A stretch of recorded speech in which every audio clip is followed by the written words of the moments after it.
In recent years, the term dupe has become a staple in the fashion lexicon, referring to products that closely resemble higher-end items without directly copying trademarked elements. Unlike counterfeit goods, dupes offer consumers affordable alternatives to luxury products, allowing for broader access to trending styles. This phenomenon has sparked extensive debate within the fashion community, raising questions about ethics, originality, and the future of fashion consumption. The concept of imitation in fashion isn't new. For decades, consumers have sought affordable alternatives to luxury items. But with the advent of social media platforms like TikTok and Instagram, the dupe culture has exploded. When you scroll through TikTok, you're bombarded with videos showcasing luxury looks for a fraction of the price. Every dupe seems to promise access to a world of style and status previously reserved for the elite. Yet behind this digital revolution lies a maelstrom of heated debates. Some hail dupes as a triumph of democratized fashion, while others condemn them as a dilution of creativity and originality. The rise of dupes is closely linked to economic factors. With increasing financial pressures, many consumers are priced out of luxury markets. Dupes offer a way to participate in fashion trends without the hefty price tag. But it's not just about affordability. There's a psychological aspect at play. Seeing influencers flaunt luxury items creates a desire to emulate that lifestyle, making dupes an appealing alternative. As we peel back the glossy surface of this trend, we find that the dupe phenomenon is about more than just saving money.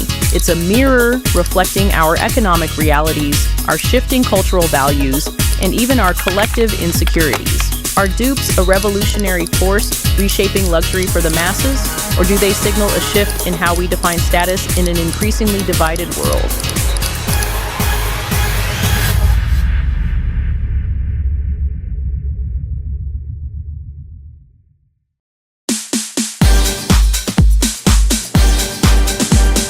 The origins of imitation culture trace back to the early days of fashion and beauty industries, particularly through magazines and retail practices. For decades, fashion magazines played a role in spreading imitation culture by showcasing celebrity styles and offering affordable alternatives. Harper's Bazaar, launched in 1867, was one of the first American fashion magazines that catered to affluent women by showcasing European-inspired trends and providing guidance on how to emulate high fashion looks. Similarly, Vogue, founded in 1892, targeted upper-class readers but also influenced broader audiences by highlighting aspirational styles. By the mid-20th century, magazines began including spreads that directly compared high-end items worn by celebrities with affordable alternatives available to everyday consumers. During my research, I stumbled upon this interesting story during 1913. One of the first fashion couturiers to take legal action against knockoffs. It involved Parisian couture designs that were often copied by American department stores and sold at lower prices, known in America as the King of Fashion, and his famous Sorbet dress. In September 1913, French designer Paul Poiret and his wife traveled to the United States to introduce his avant-garde fashion to the American market. The promotions of his designs were so successful that Vogue wrote, "It is a safe wager that every woman in the land possessed at least one of these tunics." Manufacturers took advantage of the demand for his designs by knocking them off. During his trip, he was shocked to see imitations of his designs, complete with his label, being sold for as little as $15. When attempting to sue the copyists, he quickly learned that U.S. copyright laws did not cover fashion design as they did in France. In America, the focus was on the user, not the maker.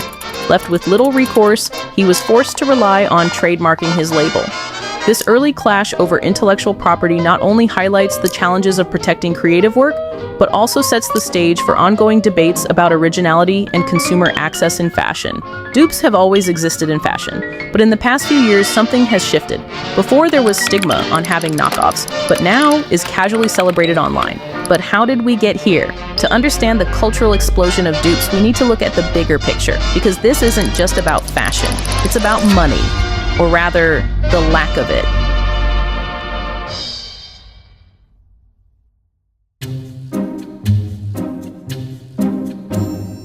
We're living through a cost of living crisis. Home ownership feels like a pipe dream.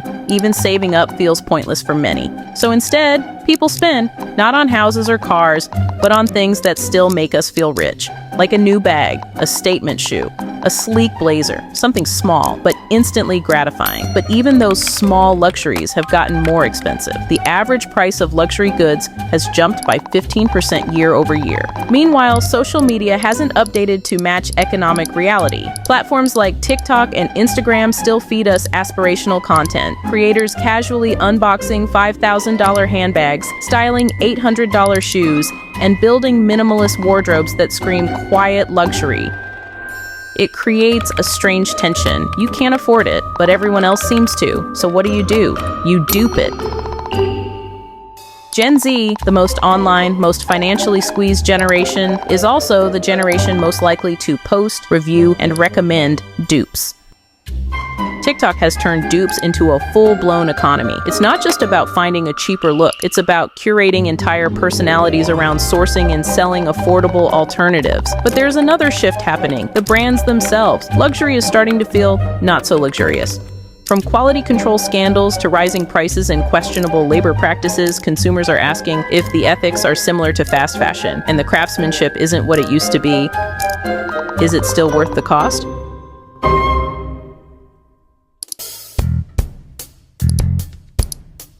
But here's where it gets complicated.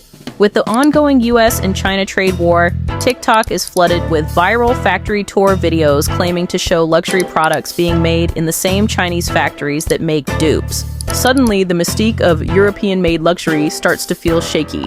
Even if some of those TikTok claims are exaggerated or flat out wrong, they tap into a broader truth. Many high-end brands have offshore production, and the only thing you really pay extra for is the name, the markup, and the marketing. In the book by Dana Thomas, she argues that secrecy and scarcity are luxury's superpowers. But when factories and pricing become public knowledge, that mystique starts to fade. We don't yet know how this shift will reshape dupe culture or the fashion industry at large. But there's a deeper concern here. Dupes feed into overconsumption. They create a faster, cheaper, and more disposable trend cycle. They also distort our understanding of what fashion should cost. In a world where trends change weekly, we're conditioned to want everything instantly. The real issue isn't the dupe. It's the culture that makes us feel like we need the original, or something that looks like it. While dupes may seem like an insignificant act, they're really a mirror, showing us what we value, what we ignore, and what we're willing to pay.